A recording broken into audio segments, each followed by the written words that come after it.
प्रश्न, यदि 9 अंकों वाली संख्या 36 से पूर्णतः विभाजित है तो y के अधिकतम मान के लिए इसका मान ज्ञात करें। 10x² - 3y², y का अधिकतम मान लेना है। अब देखो 36 को हम क्या लिख सकते हैं, 9 गुणा 4, है ना।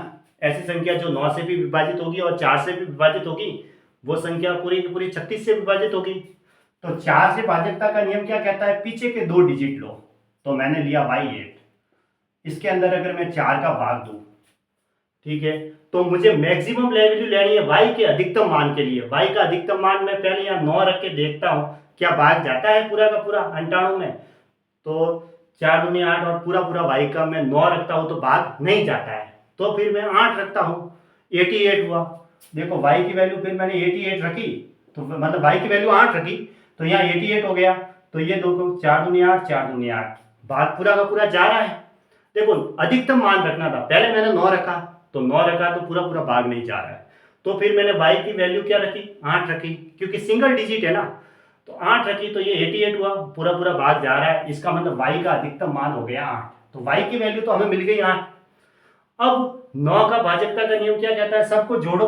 तो संख्या क्या है, 7x 7 9 2 5 1 y8। तो y की जगह तो हमने 8 रख दिया, तो यहां लिख दो 8, ठीक है, रख दिया हमने 8।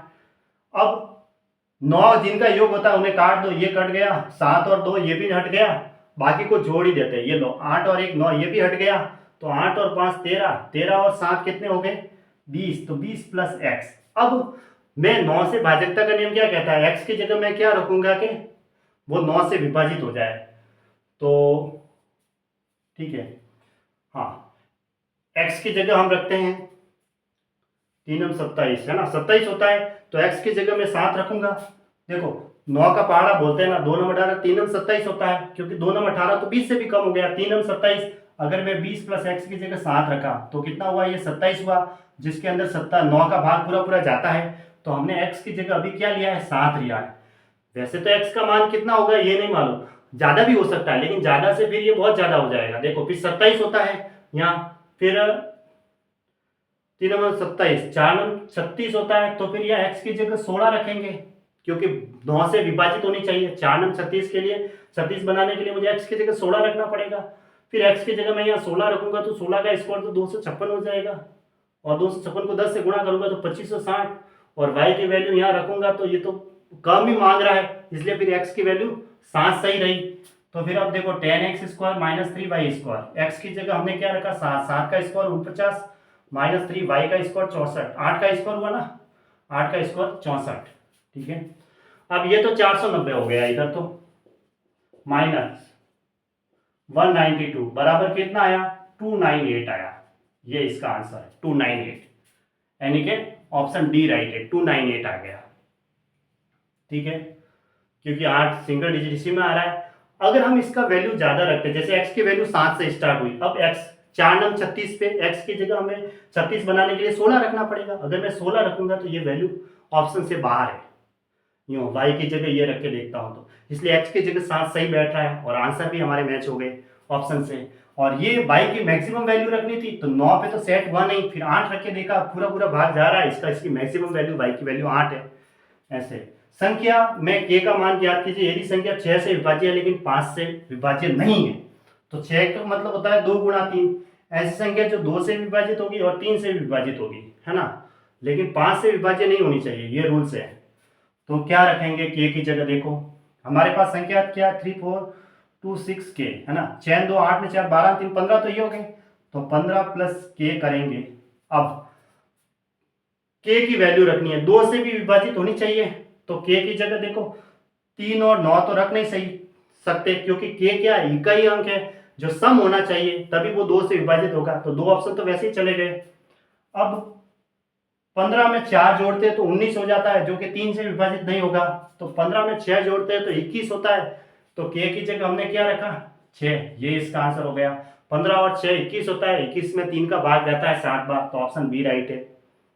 निम्न में से कौन सी संख्या 42 से विभाज्य है, देखो 42 से पूर्णतः विभाजित है, 42 को हम 7 गुणा 6 लिख सकते हैं, 7 संग 42, है ना, और 6 का रूल्स क्या कहता है वापस, 2 गुणा 3, यानी ऐसी संख्या 2 3 से भी विभाजित होगी ना, दोनों 2 और 3 दोनों से विभाजित होगी, तो वो संख्या 6 से विभाजित होगी।